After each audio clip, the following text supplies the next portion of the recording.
그래서 지금 1천만 국민기도회 준비회의를 이렇게 열었습니다. 이 모든 총력을 기울여서 이 기도회가 참 우리들 가슴 속에 남고 승리의 어떤 큰 분기점이 될 걸로 믿습니다.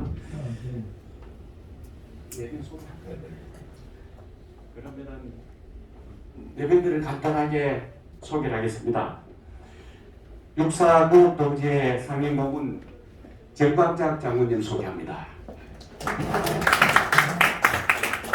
그 다음에 조영호 안보시민단체 총연합 회장님을 소개합니다. 대수장의 심동보 제독을 소개합니다. 민계식 회장님 나오시려고 그랬는데 시간이 안 맞아가지고 못 나왔습니다. 김정식 3사 고국 동지회 회장님 소개합니다. 김옥중 ROTC 고국 동지회 전 회장님 소개합니다. 한미동맹 강화운동 본부 김병규 총재를 소개합니다. 전국 여성구국 총연합 서채주 회장님 소개합니다. 대세고 나라지킴이 강의영 회장님은 소개합니다. 경기여고 나라지킴이 백운정 회장님은 소개합니다. 전국대학구국 총연합 동지회 유관모 회장님 소개합니다. 전국장로 총연합회 유혁희 사무총장 소개합니다. 육사구국동지회 장순희 국장을 소개합니다. 육사총국동지회 김영덕 국장을 소개합니다. ROTC 구국동지회 정재화 전 사무총장 소개합니다. 이희범 전국노조 자유연대 대표님 소개합니다. 김준영 국민노조 위원장님을 소개합니다. 손상대 총괄 진행자를 소개합니다. 넥다니엘 청년 대표를 소개합니다. 조수 농가부대 대표를 소개합니다. 그 외에도 최병구 총재님은 지금 코로나에 걸려가지고 못 오시고 해군 구국동지 이석희 회장도 지금 코로나에 걸려가지고 못 오는데 대회는 전부 다 저는 참석합니다. 최창규 해병대 구국동지에도 코로나 상태입니다. 그래서 대회는 저 참석합니다. 강분열 전국대학 구국총연합회 회장님도 지금 선거 참관인으로 나와 계십니다. 이윤환 회장 기행사관 국동지 회장도 선거 참관인으로 나가서 지금 이 자리에 못 왔습니다. 박원균 캐로 대장도 선거 참관인으로 나가 있고 백영동 전 서울시 도시국장님도 선거 참관인으로 나가 있습니다. 이런 분들은 전부 적극적으로 참여 의사를 밝혔는데 이외에도 뭐 천여 개 단체장이 있지만은 장소가 좀 좁아서 원래는 목사님 성격에 세종문화회관 빌려가지고 크게 해야 되는데 지금 뭐 이렇게 급하게 주요 단체장님을 소개했습니다. 정광훈 목사님 말씀을 듣도록 하겠습니다.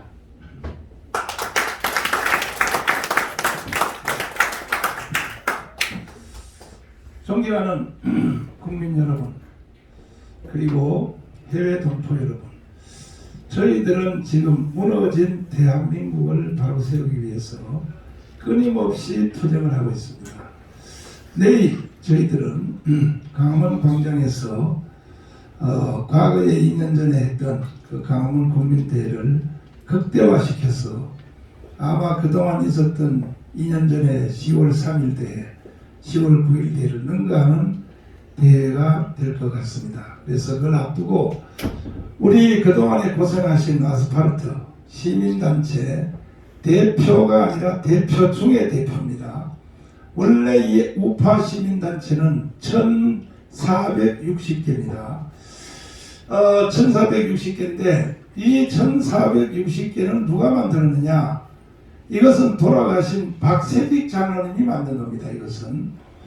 그때 제안군의 회장을 하실 때 박세지 회장님의 지로는 이 시민단체 숫자도 좌파보다 더 많아야 된다. 그런 개념을 가지고 있어서 시민단체 만든다고 가면 무조건 300만원씩 돈 다 줬어요. 그래서 1460개로 늘어났고 저한테 부탁을 해서 제가 제안군인회에 담임 목사를 했습니다. 박세지 장로님 부탁해서. 그래서 제가 잘 알고 있죠. 그러나 이제 박세지 장로님 돌아가시니까 이 시민단체를 이걸 누가 이끌어야 되느냐 놓고 여러 사람들이 경쟁이 붙었습니다. 특별히 뭐 성영석 목사님도 욕심을 내시고 했는데 내가 그때 나서서 그랬습니다. 이거는 박세익 장로님이 만들었지만은 나도 거기에 협회에서 기여했다. 내가 거기에 제안군대 회장 담임 목사로서 그래서 이거 아무나 하면 안 된다 해서 사람을 찾던 중에 이상훈 장관이 제일 좋을 것 같았어요 그때. 그래서 이상훈 장관을 추대해서 이상훈 장관은 참 사람이 착해요 어르신은. 근데 옆에 있는 몇몇 사람들이 보니까 장난을 많이 쳐서 결국은 이범도 그때 이범 우리 종제도 거기서 이제 일을 했는데 결국 그게 거의 다 무너졌습니다. 거의 다 무너졌고 해서 시민단체가 사이 거의 산산조각이 난 상태인데 탄핵이 일어난 후에 하루는 제가 이제 저브란스에서 수술을 받고 교회에 있는데 이범 총재 그 다음에 뭐 여기 있는 대학문 누구죠? 대학문에 하고 비롯해서 뭐 많은 분들이 뭐 여기에 또 구국단체들에서 아침에 우리 교회를 찾아와서 저한테 하는 말이 목사님이 일반 기독교 단체만 이끌지 말고 일반 시민단체도 좀 이끌어 달라고 부탁을 해서 난 못한다 그랬어요. 몸도 안 좋다고.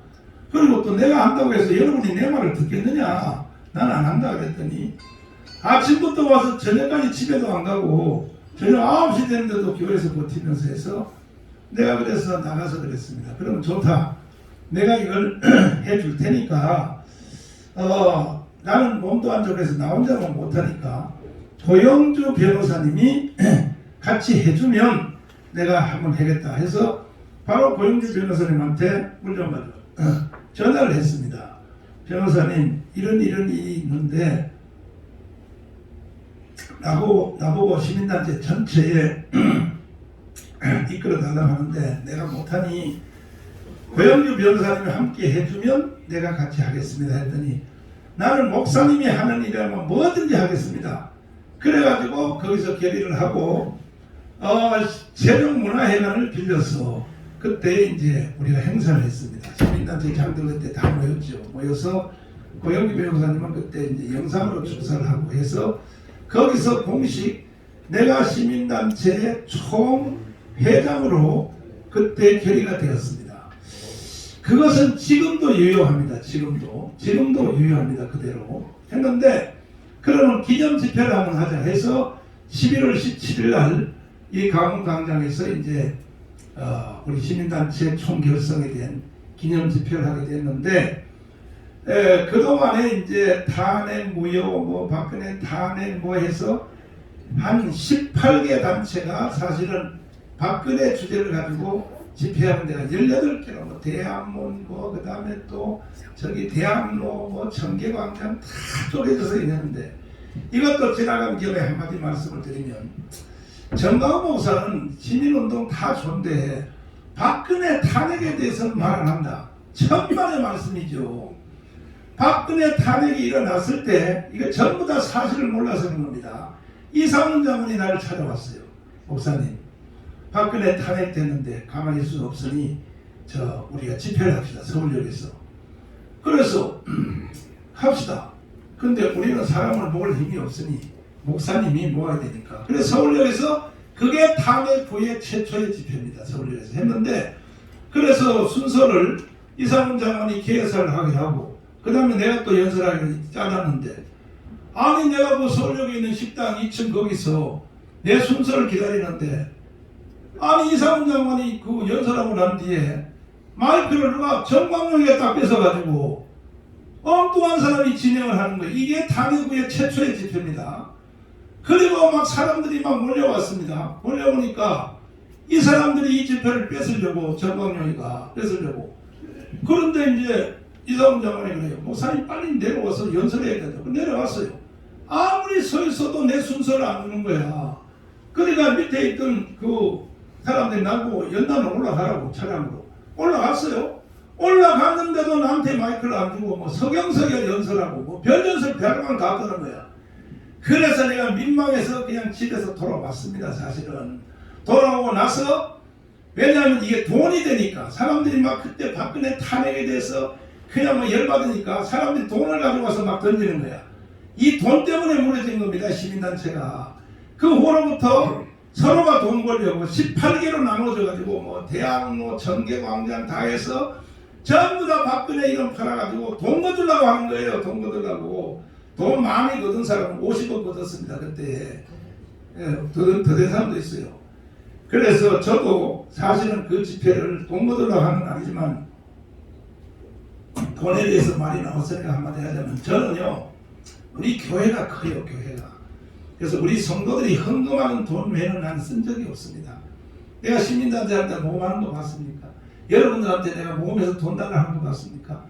그 다음에 청교도 영성을 목회자들이 헌금하는 거. 이 두 가지 외에는 지금까지도 내가 돈 쓴 적이 없어요. 오히려 모든 시민단체를 나는 도왔지요. 내가 신의 한수에 거기에 이렇게 방송하러 가면 신혜식 대표님이 참 사람이 괜찮아요. 왜? 저한테 도움 받은 사람이 한두 명이 아니지 않습니까? 이 강화문에서 한두 명입니까? 내가 30년 저 애국운동 강화문에서 하면서 그래서 신혜식 그 분이 내가 이제 나가면 이런 말을 해요. 항상 정강훈 목사님 내 애국운동 20년 같이 해봤는데 모든 시민단체를 물질적으로 다 도왔다. 여기에서 정강훈 도움 안 받은 사람 있으면 손들어봐. 이걸 공개방송을 한다니까요. 그 신혜식이가. 예, 그래서 저는 그 앞에 얘기를 또 한 번 하자면 내가 이 애국운동 하는데 잘못 걸려 들어가지고 제가 아주 피봤습니다. 피봤는데 나라를 무너지지요. 국가를 무너지니까 이걸 어떻게 살립니까? 그래서 그때는 이명박 대통령을 이제 대통령 만들려고 전국에 체육관을 다 빌렸어요. 체육관 뭐 전체 17개 광역도시에 뭐 평택 체육관, 구미에 박정희 체육관, 뭐 대구 인터볼고 동천 체육관, 포항 뭐 전체를 다 빌려서 거기에 사람들을 꽉 채워가지고 연사를 일본 연사 김동길, 조갑재, 그 다음에 또 전원책, 그 다음에 또 뭐 황장수, 그 다음에 이춘근 이게 전부 다 우리 연사였습니다. 그때는 이제 유튜브가 나오기 전이고 또 종편이 생기기 전이에요. 그래서 전국으로 계속 돌렸습니다. 돌렸는데 이명박 대통령이 되자마자 유튜브 이 종편을 허가를 했어요. 잘한 거죠. 종편 나오니까 내가 이제 아날로그 집회를 할 필요가 없게 생겼습니다. 그래서 우리 강사들이 종편에 패널로 불려갔어요. 그 가서 열심히 잘해요. 뭐 황장수 뭐 다 그런다. 또 변희재까지도. 변희재는 내가 엄청 지원했습니다. 나는요 시민단체 장들 지원하다가 난 피곤 든 사람이에요. 이렇게 내 도움을 받고 해놓으면서 어떤 결정력이 되면 나를 공격하고 있어요. 변희재 같은 사람 특별히. 이게 난 도저히 이해할 수가 없는 거야. 이해할 수가 없는 거야. 사실은 내가 깜방에 있으면서도 변희재 대표한테 돈 1억을 줬어요. 왜? 종로구에 황교안을 도우라고. 황교안을 도우라고 1억을 줬습니다. 그만큼 내가 도왔는데 그런데 이제 이명박이가 대통령이 됐습니다. 드디어. 자, 그 후에 이제 박근혜가 대통령이 됐습니다. 오늘 제가 여러분들을 뵙고자 하는 이유가 이겁니다. 제가 40년 동안 애국운동 하면서 얻은 결과가 뭐냐. 이렇게 목숨 걸고 해서 저 혼자 한 겁니까? 아니죠. 여러분 대표들이 다 함께 해서 아스팔트에서 고생끼리 하고 해가지고 청와대에만 넣어놓으면 도대체가 자기 권력을 지키지도 못해. 두 사람이 지금 깜빵가 있지 않습니까? 깜빵. 그리고 청와대 들어가면요. 평소에는 애도 안 썼던 교계로 말하면 큰 교회, 여의도 이용훈, 사랑교회 오정현 이런 사람들 데려다가 밥 먹고 나한테는요 밥 먹으러 소리를 한 번도 안 해요. 나는 이명박을 위해서 집행유예까지 받았거든요. 그러니까 이 정치인들은요 보통 교만한 게 아닙니다. 사람을 써먹고. 그래서 결론적으로 뭐냐, 이것은 여러분들도 똑같이 나처럼 당해왔습니다. 사실 이제 윤석열에 대해서 여러분 실망할 준비를 미리 하고 계세요. 윤석열이 청와대에 들어가면요 여러분 밥 한 끼 줄 줄 알죠? 내가 미리 예언합니다. 안 줍니다. 안 줘. 미리 저 섭섭한 걸 미리 각오를 하시라고요. 자, 그래서 그럼에도 우리는 안 할 수 없습니다. 국가와 조국을 위하여, 사람을 위해서 하는 것이 아니라 국가와 조국을 위해서 우리는 해왔고 지금도 하고 내일도 합니다. 우리가 강원 집회 하는데, 그러니까 이제 종편으로 바뀐 뒤에 종편 패널들이 막 나가서 열심히 했어. 사실은 이명박과 박근혜 대통령을 만든 제1 공로 수장은 누구냐? 종편입니다. 종편 패널이 두 대통령 만들어낸 겁니다. 그 하루는 내가 이제 그분들을 다 모았어요. 뭐 저기 황장수, 그 다음에 또 뭐 저 변희재, 그 다음에 또 저 이충근 박사님 다 모아서 내가 이렇게 연설했습니다. 오늘 같은 이렇게 식사자를 만들어서 어느 시대든지 한 나라의 운명을 결정을 짓는 것은 중심 세력이 있다. 3.1 독립운동할 때는 독립운동자, 건국할 때는 건국한자, 4.19 때는 학생들, 5.16 때는 군인, 그리고 민주화할 때는 민주화. 앞으로 대한민국은, 이 말씀을 잘 들어두세요. 앞으로 대한민국은 지금 종편에서 나가서 패널하시는 여러분들에 의하여 대한민국이 20년 동안 대한민국의 운명이 결정된다고 내가 말을 했습니다. 그랬더니 이충근 박사님 말하기를, 목사님 우리가 뭐 이렇게 중요합니까? 그래요. 참 보세요. 지금 패널 나가서 그때 종편이 한참 불꽃을 내.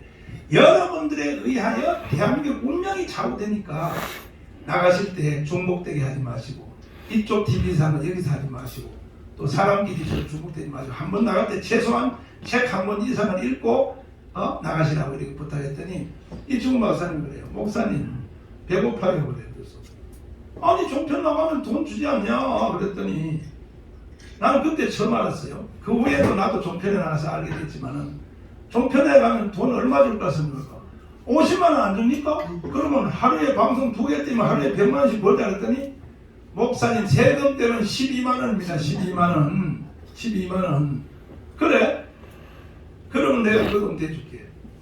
그래서 내가 그 종편 패널들에게 끊임없이 재정을 공급했습니다. 제가 오늘 내가 잘났다고 하는 것이 아니라 나는 목사로서 이름도 없이 빚도 없이 희생을 해왔습니다. 사실은. 그런데 이제 결국은 문재인이가 대통령을 딱 잡으니까, 그것도 정상적으로 잡은 게 아니라 박근혜 대통령이 큰 실수를 한 거죠. 그것이 뭐 세월호라든지 뭐 또떼어 들어가서 남자고 참 이건 전부 거짓말인데, 박근혜 대통령이 실수한 내용이 이겁니다. 아무리 촛불 시위가 세게 나와도 걔들한테 안 나가려면 기본적으로 뭐냐? 저는 이렇게 생각해요. 연금개혁입니다. 연금개혁. 연금개혁을 한다고 하니까 자유우파의 최고의 단체인 교총이라고 있습니다. 교총. 교총은 정교조와 반대단체죠. 정교도는요 27,000원밖에 안 돼. 교총은 50만 명이야. 이게 바로 그 뭡니다. 사실 선생님들 중에 이 교총이 촛불 시위에 나갔다고요. 교총이 박근혜 타동운동에 가문에 나왔다니까요. 우파가 왜 나왔느냐? 자기 돈 뺏어간다.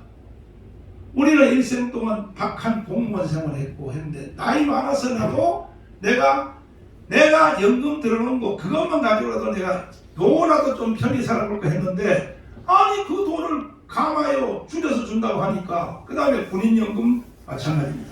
모든 연금 개혁을 한다 그러니까 우파 사람들이요 촛불 들고 나갔다니까 우파 한번 확인해 보세요 거기.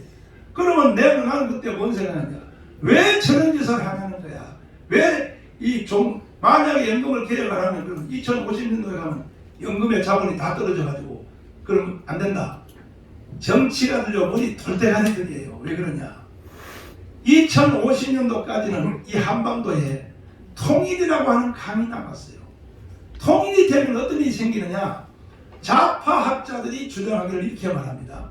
자, 남한의 기술과 자본과 북한에 있는 인력과 자원, 광산 자원, 피토르라든지 이런 거 이것이 붙어버리면 좌파학자들이 주장하기를 1년에 14%가 성장한다. 좌파입니다. 우파학자들은 25% 성장한다. 그것도 30년 동안. 이러면 미국의 아이비리그의 경제학, 경영학 교과서가 다 바뀌는 겁니다. 인류 역사상 그런 예가 없었기 때문에 외국 사람들은 그걸 알고 만약에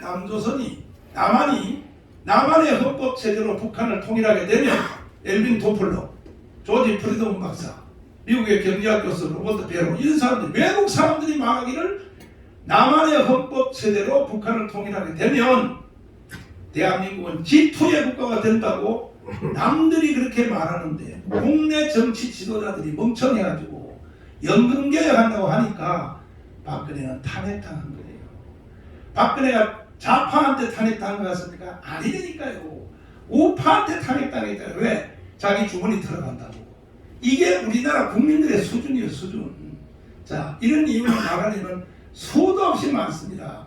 박근혜 탄핵 이유에 대해서 나는 박근혜 탄핵 이유에 대해서 백서로 만든 책들도 많이 봤는데 거기까지도 읽어보니까 실제로 본질을 접근한 사람은 거의 없어요.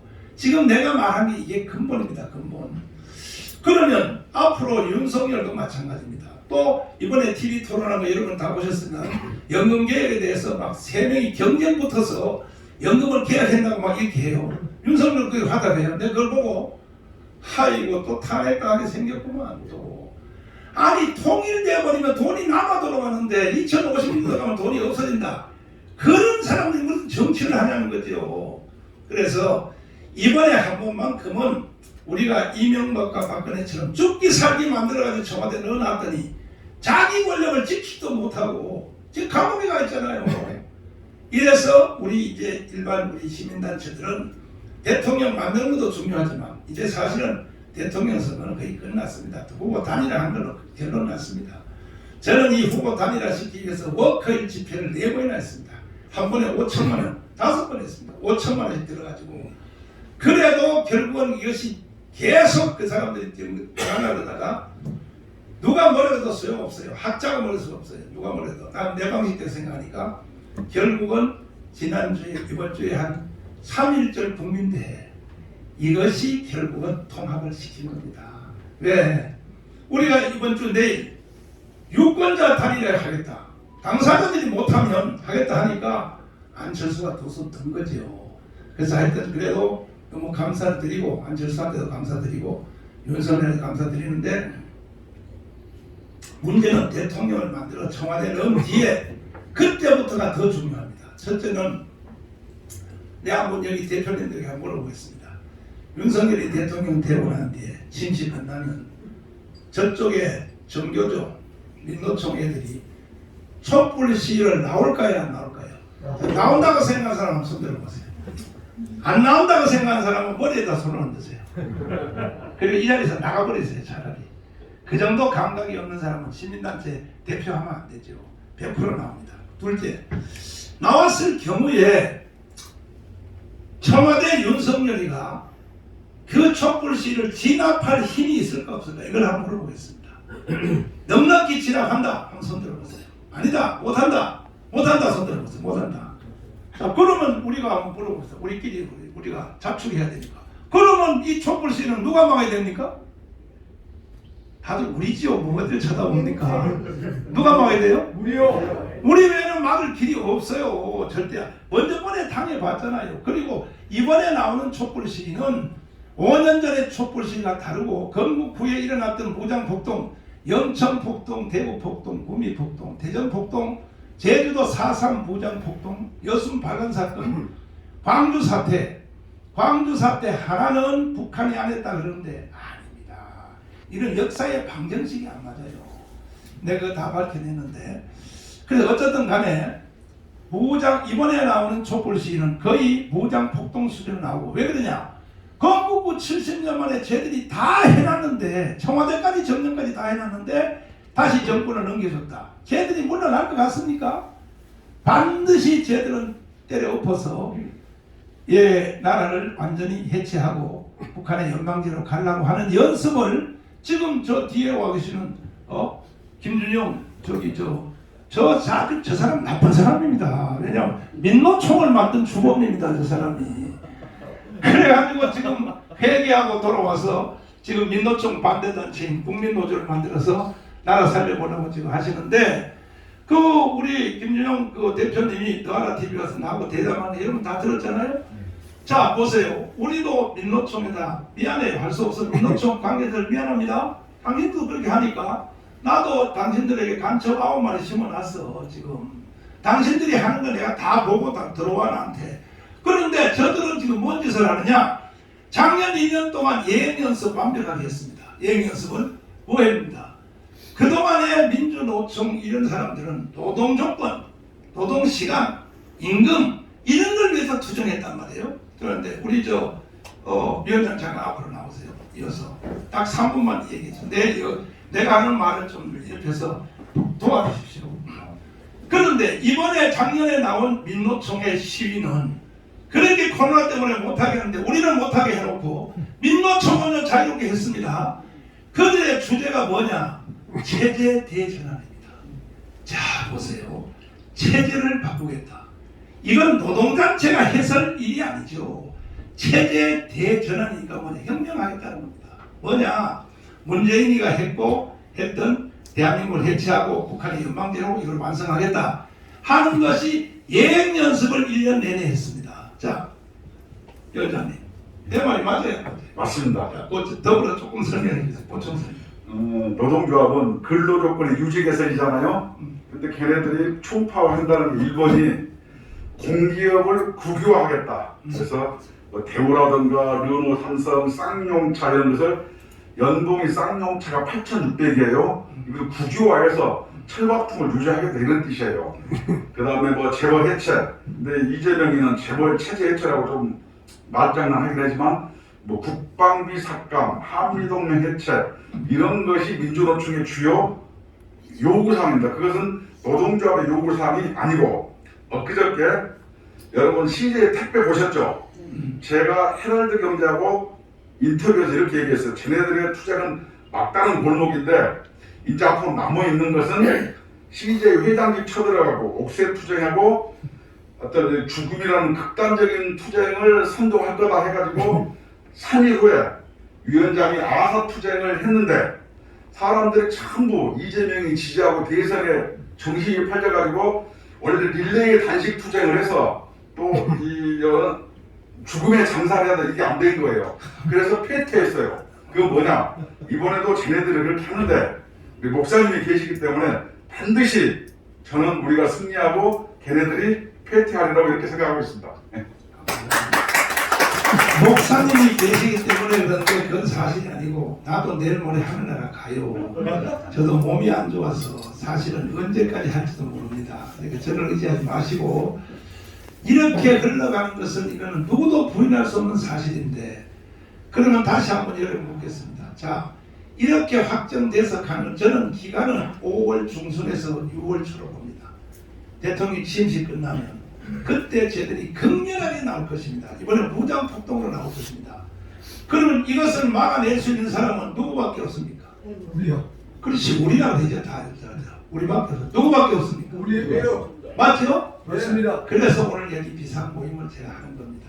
그래서 내일 일단은 절대로 윤석열이가 막아낼 거로 생각하지 마십시오. 절대 불가능합니다. 이미 대한민국의 밑바닥에 판도가 주사파가 다 넘어갔기 때문에 국민들이 멍청해서 속아서 넘어갔기 때문에 우리는 내일도 강원 집회를 통하여 어리석은 국민들을 깨우고 이 모든 것을 다 밝혀내고 해서 내일 우리 위원장님이 내일 연설 좀 해주세요. 이 사실에 대해서. 네, 그래서 우리는 대한민국을 지켜서 우리의 목표는 본격적으로 들어가서 북한 노동당 정권을 해체하고 자유통일 여기까지 해내야 윤석열이가 박정희 이승만에 이어가는 세 번째 지도자가 되지 5년 동안 그냥 대통령 잘 해먹고 나갈 것 같으면요 그 헛방이에요. 해야만 합니다. 완전히 한반도 문제를 근본적으로 해결하기 위해서 북한의 노동당 정권을 해체하고 그리고 우리는 자유통일까지 해내야 된다. 동의하십니까? 네. 그 뜻을 우리가 같이 하는 뜻에서 오늘 이 자리에 한 자리에 모였으니까 이제 이 시간 후부터는 우리가 이제 식사하시면서 자유롭게 우리 견해들을 말씀해 주셔서 또 보충적인 설명도 한번 해주시고 혹시 또 제가 이끌고 있는 지금도 저는 시민단체 총연합회 대장입니다. 대장. 지금도 법적인 대장입니다. 그래서 코로나가 사실 해제되고 하면 1460개 시민단체를 다 한 자리에 모여가지고 우리 잡축 행사도 한번 하고 그리고 내가 지금 이미 장춘체육관하고 잠실체육관에 예약이 들어갔어요. 왜냐하면 9일날 선거 끝나면 그 다음에 10일, 12일, 13일 중에 한 날을 장춘체육관에 우리가 윤석열 당선자를 모시고 우리 한번 연설도 듣고 우리가 완전히 기선제압을 해서 대한민국의 전체를 우리가 자유통일 분위기로 가기 위하여 내가 이미 예약을 했습니다. 그래서 그렇습니까? 그때 가면 여러분들이 그동안 고생하고 눈물 흘리고 누구도 알아주지 않고 고생하시고 요 바가지로 먹으시게 한 그 모든 보람이 이제 머지않아 우리 앞에 다가왔습니다. 예. 감사합니다.